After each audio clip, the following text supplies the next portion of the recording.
Je vous invite à tourner dans Néhémie, au chapitre 2. Ne tentez pas d'aller tout de suite continuer dans Ésaïe ce matin. Voilà. J'étais un peu dans la lune, je suis en train de me dire c'est où que je suis dans Néhémie, là. Je suis rendu. Néhémie au chapitre 2. Et puis, Néhémie chapitre 2, probablement vous connaissez un peu Néhémie. C'est un livre que j'aime beaucoup. Il y a beaucoup de belles histoires, intéressantes, encourageantes pour l'œuvre de Dieu en général, pour la vie chrétienne.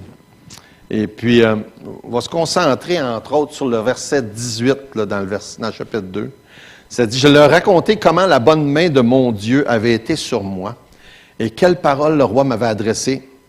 Ils dirent « Levons-nous et bâtissons. » Ils se fortifièrent dans cette bonne résolution. Et là, vous allez peut-être comprendre pourquoi je parle de ça. Hein? On sait que c'est un sujet qui est assez commun à ce temps-ci de l'année. Ce n'est pas nécessairement un sujet que j'aime en tant que tel, l'idée de prendre des résolutions. Mais je me suis dit que c'est une idée intéressante, puisque la Bible en parle beaucoup, mais pas du tout dans le même contexte là, que qu'est-ce qu'on entend là, des fois en début d'année, les gens qui prennent des résolutions comme perdre du poids, par exemple, là, comme c'est mon cas d'ailleurs. C'est pas que j'ai pris cette résolution-là à cause que c'est le début de l'année qui commence bien vite. C'est à cause que mes derniers résultats de tests sanguins, ça disait que j'étais prédiabétique. Ça fait que c'est pour ça que c'est pour ça que j'ai entrepris. C'est pas un bon temps dans le temps des fêtes, hein, d'entreprendre. Nous autres, on a fait, même si on ne reçoit pas la gang, on a fait notre petit pâte traditionnel, puis quand ils viennent faire un petit tour, on leur donne pour qu'ils repartent avec, là. Mais c'est pas de la nourriture nécessairement idéale pour perdre du poids. En tout cas, c'est une autre histoire, là. Mais tout ça pour dire que le sujet des résolutions, dans la Bible, il est présent. Mais ça ne ressemble pas à ce qu'on est habitué d'entendre. Puis, avec raison aussi, parce que l'idée de dire « Ah ben moi, j'ai décidé de ci ou de ça », c'est un peu prétentieux de penser qu'on est capable de décider par nous-mêmes puis pour nous-mêmes. Il y a quelques semaines, un dimanche après-midi, j'avais parlé de ce sujet-là aussi, mais là aussi dans un tout autre sujet, dans un tout autre passage. Mais c'est ça, mon attention s'est arrêtée sur Néhémie cette semaine, puis avec surtout le verset que je viens de lire, mais il y a tellement d'autres choses qu'on va regarder ensemble. On va prier. Oui, Seigneur, on est content de pouvoir être dans ta présence. Les personnes ce matin qui sont là, on te prie pour chacun. On te prie que tu les bénisses. On te prie, Seigneur, que tu mettes ta bonne main sur chacun, chacune. Et on te demande de nous accompagner en cette fin d'année, début d'année prochaine, et qu'on puisse avoir une vie, des principes, des décisions dans nos vies qui correspondent à ce que tu voudrais qu'on fasse. On voudrait te prier, Seigneur, que tu accompagnes tous ceux et celles qui ont soit des épreuves, des difficultés.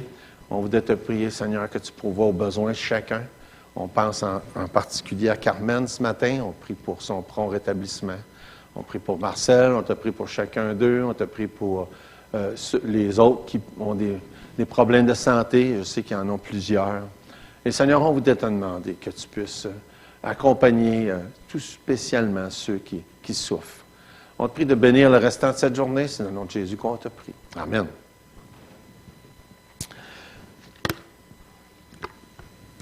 Dans le début du chapitre 2, Néhémie nous situe dans le temps. Je trouve, à chaque fois et plusieurs fois dans l'Ancien Testament, on retrouve ce genre de repères-là au niveau de l'histoire. Et c'est intéressant parce que ça nous aide à situer d'autres événements. Comme ça dit au verset 1 du chapitre 2, ça dit « Au mois de Nissan, la 20e année du roi Artaxerxès, comme le vin était devant lui, je prie, etc. » Tout ça pour dire que ça nous situe exactement, précisément, quand est-ce que ça se passe. Et en comparant avec d'autres passages, ça nous aide à situer l'histoire. Et c'est pour ça qu'on peut arriver dans des livres d'histoire, on va dire, tel événement, c'est arrivé en telle année, tel événement, c'est arrivé en telle année. Par exemple, on sait que la 20e année du roi Artaxerxès, c'est dur à prononcer ça, Artaxerxès, c'est en l'an 445 avant Jésus. Fait que c'est intéressant, ça nous donne un très bon repère. Mais c'est ça, outre ça, à part de ça, il y a beaucoup d'autres choses intéressantes. On sait de Néhémie que c'est un des dirigeants, il a atteint un statut dans la ville, dans la communauté, à Suse, qui est la capitale du royaume de Perse. Et puis, il est comme un des intendants. Et il a une grande responsabilité, il a un contact assez proche avec le roi, comme on peut le voir. Il n'est pas un dirigeant tel que, par exemple, Esdras, qui est un prêtre. Ils sont de la même époque. Ils ont contribué aux mêmes choses. Les deux livres, Esdras puis Néhémie, d'ailleurs, ils sont comme... on nous dit que c'était même peut-être un seul livre au début, puis qu'ils ont divisé ça en deux. Fait que c'est vraiment de la même époque, ça parle des mêmes affaires, puis ils ont contribué. Mais Esdras, c'est un prêtre. Il est aussi de la même époque que Malachie. Malachie, lui, c'est un prophète. Tandis que Néhémie, lui, c'est juste un dirigeant laïque qui a atteint un certain niveau dans la communauté et qui a une certaine autorité. Mais qui a des belles qualités qui peuvent très bien nous servir d'exemple à nous ou à n'importe quelle autre époque. C'est un modèle. D'ailleurs, il y a des choses qui sont dans le livre de Néhémie qui sont utilisées comme principe pour faire de la planification stratégique. Il a fait des choses, il a mis des choses en place, il faisait face à beaucoup d'opposition, il a su vraiment organiser les choses pour que l'œuvre de Dieu avance.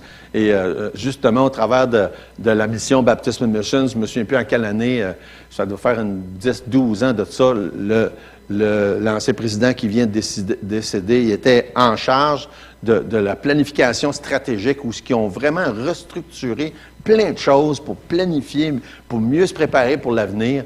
Et on voit, là, en tout cas aujourd'hui, dans les choses qui ont été mises en place, comment les choses continuent de bien aller, justement à cause de cette planification-là. Et quand il est arrivé pour faire la reconstruction, parce que c'est ça qui est le thème, on voit qu'il avait su diviser une partie des travailleurs. Il y a une moitié qui s'occupait de faire la surveillance parce qu'il y avait beaucoup d'opposition, puis qui était là pour les protéger avec des armes. Puis il y avait une moitié qui était là pour faire avancer l'œuvre. Et là, ça avançait, ça construisait. Et en lisant, à chaque fois que je lis Néhémie, ça me fait penser à certaines des grèves de la construction qu'il y a eu dans les années, je pense dans les années 70 au Québec, où ce qu'on entendait des histoires que les gars travaillaient puis il y avait le carabine à côté d'eux autres à cause que qu'est-ce qu'ils appelaient comment ils appelaient ça? En tout cas, les briseurs de grève, ou en tout cas ceux qui... Il y avait des gars qui venaient ces chantiers, pas les briseurs de grève, les gars qui venaient ces chantiers pour arrêter les autres de travailler, en tout cas. Une histoire... ça fait penser à ça quand que je vois ces histoires-là. Il y avait une gang qui était armée, mais les autres travaillaient. Ça, c'était sous la direction de Néhémie. Ça, c'est dans le chapitre 2, on va y revenir, mais là, on va aller au chapitre 1 un petit peu juste pour voir l'introduction, puis un peu aussi pour voir Néhémie, qui qu'il est, puis quelle sorte d'exemple ça peut nous donner. Au chapitre 1, verset 2, ça dit... Anani, un de mes frères, et quelques hommes arrivèrent de Juda. Arrivèrent de Juda. Je les questionnais au sujet des Juifs réchappés qui étaient restés de la captivité au sujet de Jérusalem. Fait que les autres étaient captifs. C'est le royaume des Assyriens qui, après ça, c'est les Perses qui ont pris contrôle, donc à Suse. Et puis, Néhémie fait partie de ceux-là qui ont été amenés, qui sont partis. Puis là, il y en a d'autres qui arrivent de temps en temps. Puis là, ça dit, il les a questionnés au sujet, comment ça va à Jérusalem? C'est ça sa question. Ils sont loin, là. C'est plusieurs centaines de kilomètres. Comment ça va? Qu'est-ce qui se passe?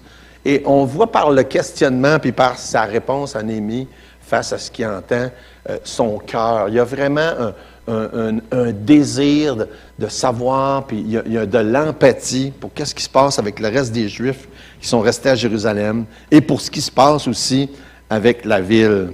Et le verset 3, ils répondent.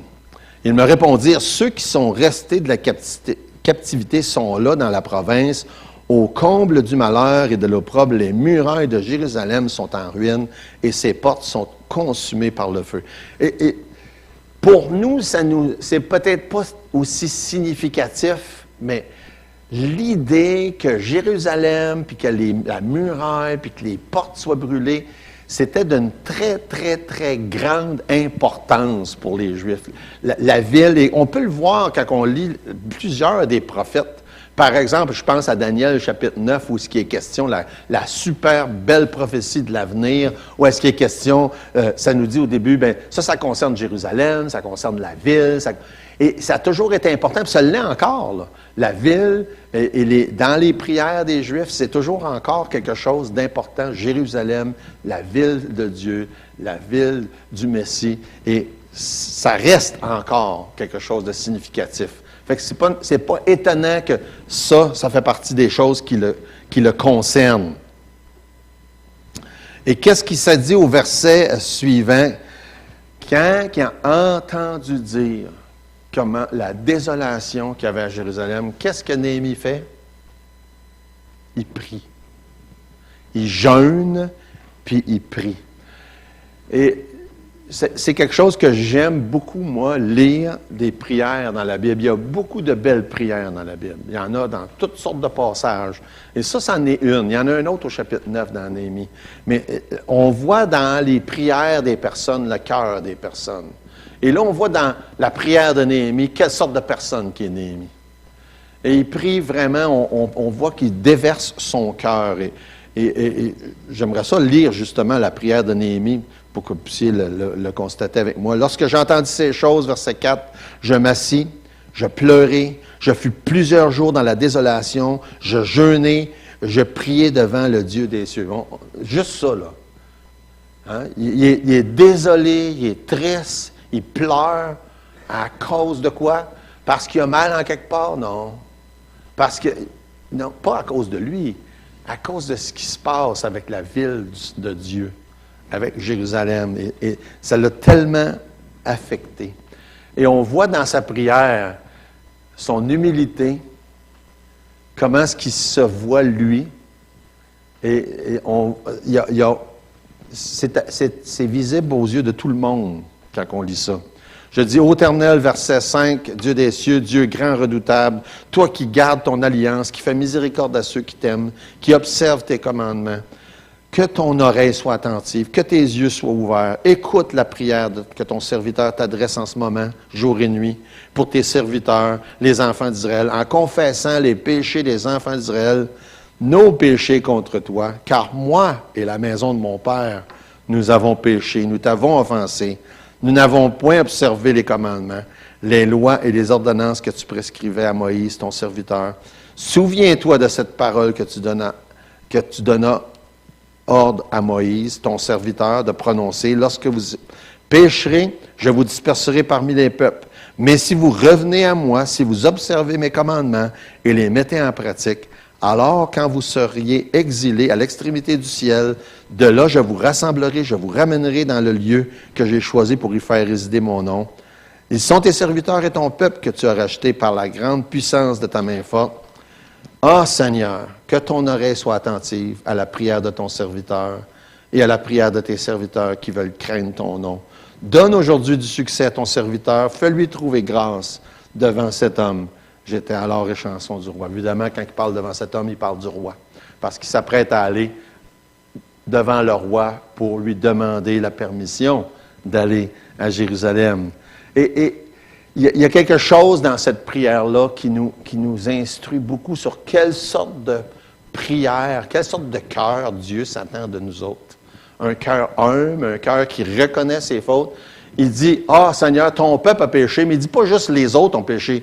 Il dit, moi aussi j'ai péché. Un cœur qui se repent, un cœur qui s'humilie. Et ça nous ramène, ça nous fait penser à plusieurs autres beaux principes, comme ça nous dit dans plusieurs passages. Dieu résiste aux orgueilleux, mais il fait grâce aux humbles. Et Néhémie est une personne clairement humble dans sa prière. Et ça me fait penser aussi au psaume 51, où est-ce que ça dit dans le verset 19, « Dieu, tu ne dédaignes pas un cœur brisé et contrit. » Et on voit clairement dans la prière de Néhémie un cœur brisé et contrit. Il loue Dieu pour sa grandeur, il loue Dieu pour ses promesses, pour sa fidélité, pour sa grâce, pour ses alliances. Il s'humilie. Et ça, c'est ce que Dieu veut entendre. Il fait appel à la grâce, il montre une repentance, il montre une humilité. Et le cœur de Néhémie qu'on voit dans le chapitre 1 fait que quand on arrive au chapitre 2, au verset 2, quand finalement, après avoir... Il aurait pu faire ce que des fois on a la tendance à faire. On voit une situation, et Néhémie a vu une situation, il a vu quelque chose qui avait besoin de changement, d'action. Il aurait pu tout de suite se précipiter et aller le faire. Mais c'est pas ça qu'il a fait. Il a commencé par prier, il a commencé par s'humilier, il a commencé par reconnaître ses torts, puis il a demandé à Dieu de faire quelque chose. Évidemment, là, il se présente devant le roi pour demander au roi la permission.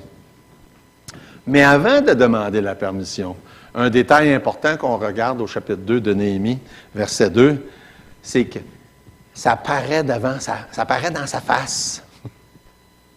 Ça paraît dans sa face. Et ça m'a fait réfléchir sur ce fait-là, que ça paraît dans sa face. Il est triste, il est affecté par ce qui se passe. Puis, il y a plusieurs points qu'on peut retirer de ça. Il est affecté, puis ça paraît dans sa face, pas à cause de son problème à lui, mais à cause de ce qui se passe avec l'œuvre de Dieu. On pourrait résumer ça, l'œuvre de Dieu, avec ce qui se passe avec le peuple de Dieu. Comment est-ce que le peuple de Dieu est affecté, comment est-ce que la ville de Jérusalem est affectée. Et ça l'affecte. Et ça, c'est intéressant de noter la différence. Des fois, ça apparaît dans ma face ou ça apparaît dans notre face parce qu'on a un bobo en quelque part. Et c'est pas ça qu'on remarque là, de Néhémie. C'est pas parce que lui a un bobo en quelque part. C'est pas parce que lui a un problème dans sa vie personnelle. Mais il est affecté à cause de comment l'œuvre de Dieu est affectée. Et ça m'a fait réfléchir sur qu'est-ce qui m'attriste? Qu'est-ce qui nous attriste? Qu'est-ce qui nous affecte au point d'avoir l'air abattu? Découragé à cause de ci, ça ne file pas, ou à cause de l'œuvre de Dieu. Et je trouvais ça intéressant comme différence, comme réflexion. Et non pas que c'est... D'un côté, ça ne devrait pas paraître dans notre face quand ça ne va pas, premièrement. C'est comme quand Dieu dit, quand on jeûne, de ne pas s'arranger pour que les autres s'en rendent compte. Mais par contre, il y a des choses que oui, c'est tout à fait légitime d'être attristé. Ça, c'en est une, en tout cas. Verset 3. Oui, le roi lui avait dit au verset 2, « Pourquoi as-tu mauvais visage? Tu n'es pourtant pas malade. Ça ne peut pas être le chagrin de cœur, etc. » Verset 3, Néhémie répond, « Que le roi vive éternellement. Comment n'aurais-je pas mauvais visage lorsque la ville où sont les sépulcres de mes pères est détruite et que ses portes sont consumées par le feu? » Fait que ça, c'est intéressant. Fait qu'on voit qu'est-ce qui vraiment affecte Néhémie dans cette situation-là. Et tout ça mène plus loin dans l'histoire, au chapitre 2, après avoir exposé la situation, au fait que Dieu a disposé le cœur d'un roi païen envers son œuvre.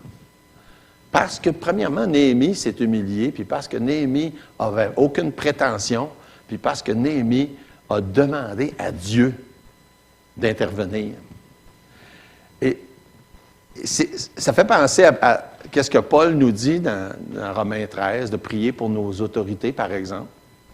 Prier pour nos gouvernements. Ce que moi, j'ai tendance à oublier trop souvent, ça fait partie de ce que Dieu veut qu'on fasse. De prier pour nos dirigeants, pour que Dieu dispose leur cœur favorablement envers nous. Et à date, en tout cas, on l'a remarqué cet automne. Le gouvernement a dit les églises étaient pour avoir des restrictions, puis les bars, les restaurants n'avaient pas. À un certain moment donné, vous vous souvenez de ça? Les chrétiens partout se sont mis à prier et ont fait des demandes au gouvernement, et dans l'espace de quelques jours, ça a changé. Et il ne faut pas négliger dans ça l'importance des prières du peuple de Dieu. Des fois, on ne pense pas nécessairement à ça, mais c'est ce que Dieu nous demande de faire, c'est ce que Néhémie a fait, et c'est ce que Dieu a fait ensuite. Il est intervenu, puis il a disposé favorablement. Non seulement le roi a laissé Néhémie partir, mais en plus, il a dit, je vais fournir le matériel. Fournir le matériel. C'est quelque chose. Au travers des années, avec mon implication avec la mission, souvent, j'ai entendu des histoires comme ça, où ce que dans certains pays, Dieu a fait ça.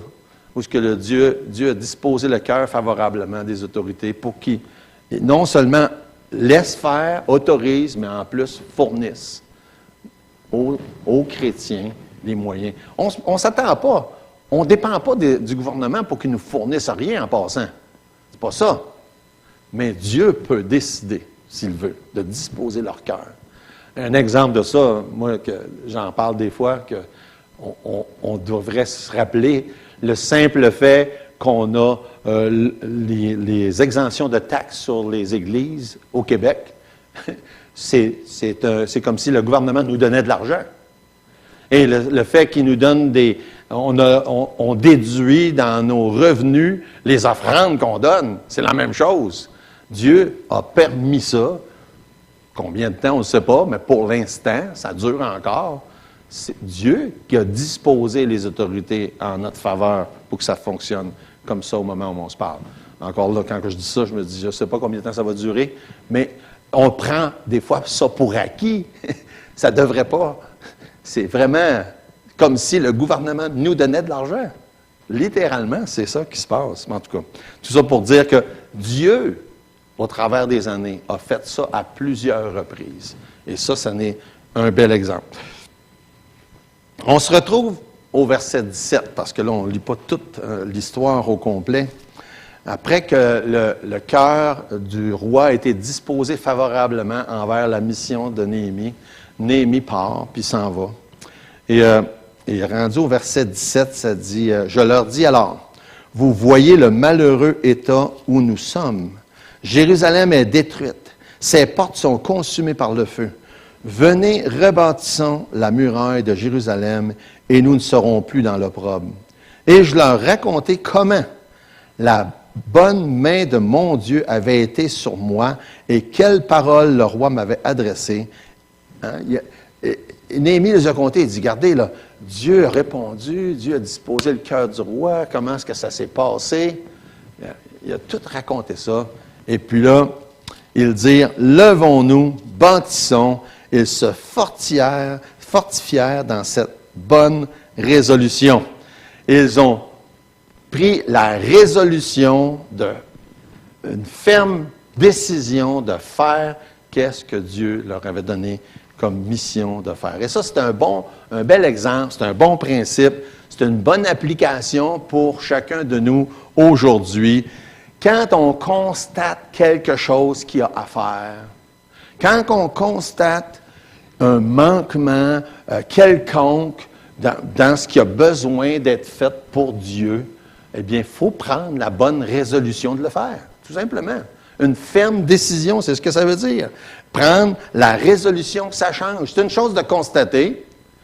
Néhémie a constaté. Hein, il a entendu la nouvelle, quelqu'un est arrivé, il a dit « Ah, c'est épouvantable ». Et puis Néhémie aurait pu faire qu'est-ce qu'on peut tous faire. « Ah, ça se peut-tu, c'est-tu de valeur de voir ça? Hein? C'est-tu de valeur d'entendre dire que les murailles sont détruites? Je vais prier pour ça. » C'est déjà beau, là. Mais il est allé le pas de plus. C'est-tu de valeur d'entendre ça? Je vais prier pour, puis je vais faire quelque chose. C'est ça la ferme résolution dont il est question. Ils ont pris la résolution de faire quelque chose pour que ça change. Quel que soit le sujet, quelle que soit la constatation, on peut parler de fidélité. Ah, ben, quelqu'un peut faire la constatation. Ah, ben, ouais, j'ai pas nécessairement été si fidèle que ça, mettons. Prenons l'exemple comme à ce temps-ci de l'année, pendant l'année qui vient de passer. Ah, je pense que je devrais l'être plus l'année prochaine. Mais ça, c'est une chose. Je veux dire, je vais prier pour. Mais l'autre étape, c'est je prends la décision de le faire. C'est ça la différence. Constatation, prier pour, puis la ferme résolution de faire la différence. Que ce soit la fidélité, le service, la lecture, le témoignage, l'obéissance. Et il y a tellement de domaines qu'on pourrait appliquer ces principes-là. De constater, de prier, puis de faire quelque chose. Toujours les trois mêmes étapes. Constater, prier, faire quelque chose. Constater, prier, faire quelque chose. Comme je disais tantôt, c'est futile d'entendre tous les gens qui il faut prendre des résolutions, non. Puis je prenais l'exemple tantôt pour moi, perdre du poids. Puis ça n'a rien à voir avec ça. Mais la Bible, par contre, ce thème-là revient très, très, très souvent. On constate qu'il y a un manque, qu'il y a un besoin, on prie pour, puis on prend la décision de faire quelque chose.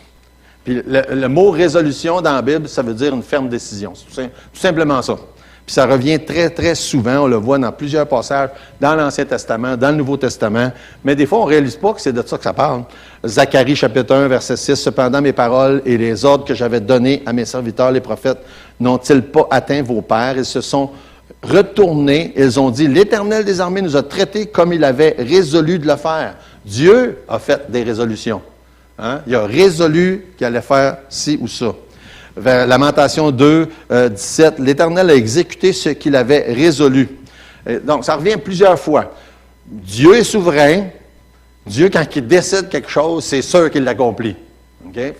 On ne parle pas nécessairement de la même chose quand ça nous concerne. Hein? Nous autres, on n'a pas la prétention de pouvoir prendre une résolution puis d'être sûr qu'on va le faire. Et c'est ça qui est un peu futile dans l'idée des résolutions habituelles. Mais par contre, il y a plusieurs exemples dans la Bible qui disent oui, on devrait planifier de faire telle ou telle chose.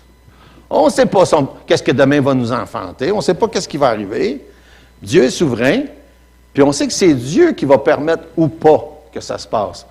Mais ce n'est pas une excuse de ne pas planifier de rien faire. Je me souviens d'avoir entendu la seule manière d'être sûr. Non, comment ça dit ça? Je ne me rappelle plus comment ça se dit ça. En tout cas, je vais essayer de m'en rappeler. Mais il faut avoir un plan, il faut planifier, il faut prendre des décisions, il faut avoir une ferme résolution d'accomplir certaines choses, tout en se souvenant que Dieu est souverain. Puis ça ne va pas nécessairement s'accomplir comme on le pense. Par exemple, dans Actes des Apôtres, chapitre 11, verset 29, ça dit « Les disciples résolurent d'envoyer, chacun selon ses moyens, un secours aux frères qui habitent la Judée. » Ça revient à quelques reprises, ça, dans ce thème-là de donner, de prendre des offrandes. Ça dit ils ont résolu, ils ont pris la résolution d'envoyer de l'argent, par exemple, aux autres frères, de donner à ceux qui avaient besoin. Dans 2 Corinthiens 9, chapitre 7, ça parle aussi de la même chose. Ça dit que chacun donne comme il a résolu dans son cœur. Encore là, ça veut dire quoi? Ça veut dire qu'il faut qu'on prenne la résolution dans son cœur qu'on va donner telle ou telle chose. Ou combien. C'est ça que ça veut dire. C'est une résolution, c'est une ferme décision qu'on doit prendre. Puis c'est tellement bien dit dans le reste du verset 7, ça dit « Sans tristesse ni contrainte, car Dieu aime celui qui donne avec joie. » Ça fait que donner, puis là, ça s'applique à plein d'autres choses. Là. Mais là, dans ce cas-ci, ça parle de donner. C'est une ferme décision, une résolution. C'est sans contrainte, puis avec joie. Ça devrait être de même dans tout. Hein? Ça devrait être toujours la même chose dans chacune des choses qu'on fait. C'est une ferme résolution, sans contrainte, donc ce n'est pas quelqu'un qui nous oblige ou parce qu'on pense qu'on est obligé, mais c'est avec joie aussi. C'est vraiment intéressant. C'est intéressant aussi parce que quand on parlait tantôt, Esdras, Néhémie, ça va ensemble. Dans Esdras, quand il est question de la reconstruction, ça dit au chapitre 2, verset 69, « Ils donnèrent au trésor de l'œuvre selon leurs moyens. » Même chose. Même principe. Chacun le faisait selon leurs moyens, pas par obligation, pas par juste chacun avait décidé qu'il allait donner selon leurs moyens pour la reconstruction, pour l'œuvre de Dieu. Fait que c'est des très bons principes qu'on retrouve là, qui s'appliquent à tellement de choses, d'autres, mais dans ce cas-là, il parle de donner. Une autre chose qu'on voit dans 2 Corinthiens, chapitre 1, verset 17, c'est que quand on parle de résolution, ça dit « Est-ce que, en voulant cela, j'ai donc usé de légèreté, ou bien mes résolutions sont-elles des résolutions selon la chair, de sorte qu'il y a en moi le oui et le non? » Paul dit « Là, est-ce que, quand que je décide que je vais faire quelque chose, je le fais selon ma chair? » Puis ça, c'est ça qu'il faut faire attention de ne pas faire. Bon, moi, j'ai décidé que ça allait être de même, puis je vais faire ça de même, puis coûte que coûte. Non. Quand Néhémie a prié, il s'est humilié, puis il a dit, Seigneur, je sais que c'est pas moi qui mène, c'est toi qui mène. Je t'implore, je te demande, je veux faire ça, mais je te demande, toi, de le faire. C'est un autre monde. C'est bien différent. De prendre... Et c'est facile d'aller à l'extrême où c'est selon la chair. Hey, moi, j'ai décidé que... Non. Je prends la décision de faire telle chose, mais avant de la prendre, j'ai prié Dieu. Je lui ai demandé, lui, d'ouvrir les portes ou de les fermer, de pourvoir, de permettre. C'est ce que Néhémie a fait. On voit ce même mot-là traduit dans plusieurs passages du Nouveau Testament. Le même mot qui est traduit résolution, il est traduit dans 1 Thessaloniciens 3,13. Ça dit qu'il affermisse. Donc, quand on parle d'être ferme, là, c'est la même chose. Qu'il affermisse vos cœurs pour qu'ils soient irréprochables dans la sainteté devant Dieu, notre Père, lors de l'avènement de notre Seigneur Jésus, avec tous ses saints. Dans Jacques 5, 8, ça dit, vous aussi soyez parfaits, affermissez vos cœurs. Même expression là, même mot qui est traduit résolu ou résolution. Affermir vos cœurs. Ensuite, dans 1 Pierre chapitre 5, verset 10, ça dit, le Dieu de toute grâce, qui vous a appelé en Jésus-Christ à sa gloire éternelle, après que vous aurez souffert un peu de temps, vous perfectionnera lui-même, vous affermira, vous fortifiera. C'est le même mot là aussi qui est traduit affermir. C'est en rapport avec avoir pris des décisions fermes. Mais on voit dans 1 Pierre 5, ces décisions fermes-là, c'est Dieu qui va vous les faire faire. Pas pareil. C'est pas par moi-même, c'est pas par ma force, c'est par la force de Dieu que ça fait ça.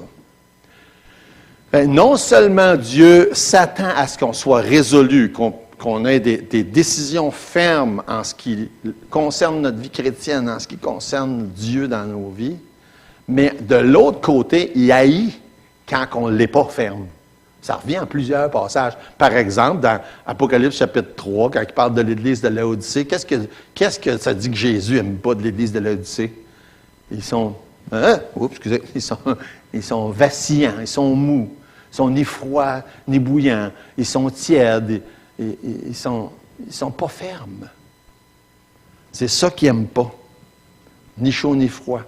Dans Jacques chapitre 1, verset 6 et suivant, ça dit, « Mais qu'il la demande avec foi sans douter, car celui qui doute est semblable au flot de la mer, agité par le vent, poussé de côté et d'autre. Qu'un tel homme ne s'imagine pas qu'il recevra quelque chose du Seigneur. » Il dit quelqu'un là, qui est vacillant, qui n'est pas ferme, il dit, attends-toi pas que le Seigneur va faire de quoi pour toi. Pourquoi? Il dit, c'est un homme irrésolu. Irrésolu, c'est quoi? C'est le contraire de résolu. C'est le contraire de prendre des décisions fermes. Dieu n'aime pas ça. Inconstant dans toutes ses voies. Dieu, nous autres, dans notre langue québécoise, là, on appellerait ça comment? Un branleux. Hein?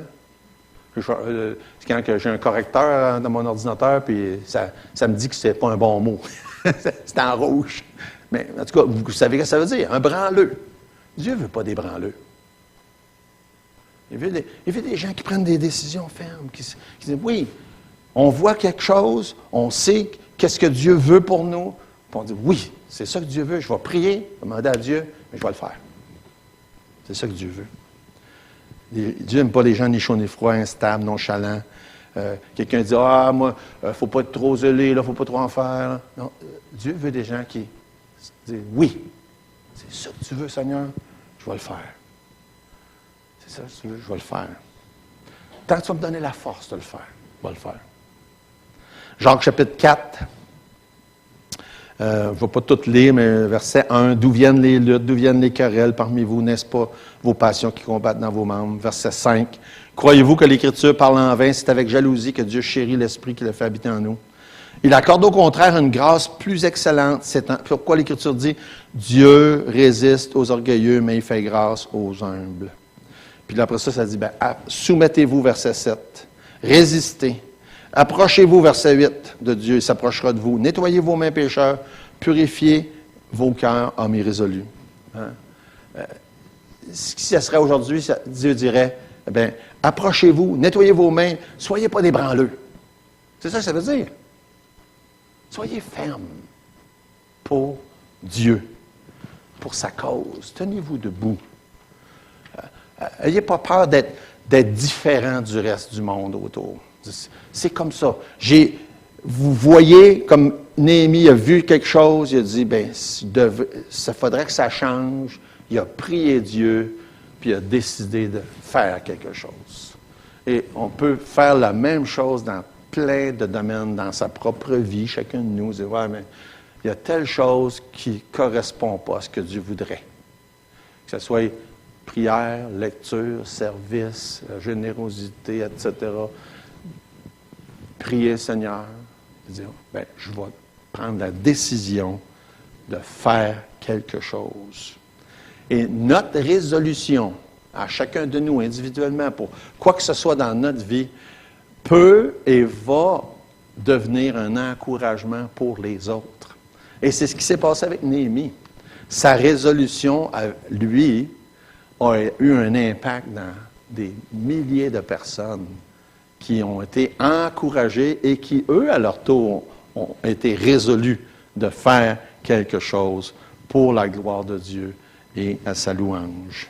Et la résolution des enfants de Dieu est un encouragement pour les autres enfants de Dieu, mais c'est aussi un témoignage pour les autres autour de la grâce, de la miséricorde de Dieu. Et ça fait partie de ce que Dieu s'attend de nous autres. Qu'on soit un encouragement les uns pour les autres. Ça dit de s'encourager à l'amour et aux bonnes œuvres. Et la fidélité, la résolution, la fermeté de un va encourager les autres, mais en plus va être un témoignage pour d'autres qui ne connaissent pas le Seigneur et qui vont dire, « Hey, c'est ça que ça veut dire quand Dieu est dans la vie de quelqu'un. » Fait que Dieu vous bénisse et que je vous encourage à prendre à cœur ces exemples-là de la parole de Dieu. Et on va prier. Notre Dieu, merci pour tes bienfaits, merci pour ta parole, merci pour la joie qu'on a de te connaître, pour ces nombreux exemples-là, comme celui de Néhémie. Je voudrais te prier, Seigneur, que ta parole pénètre dans nos cœurs, qu'elle porte du fruit dans chacune de nos vies. Au nom de Jésus. Amen.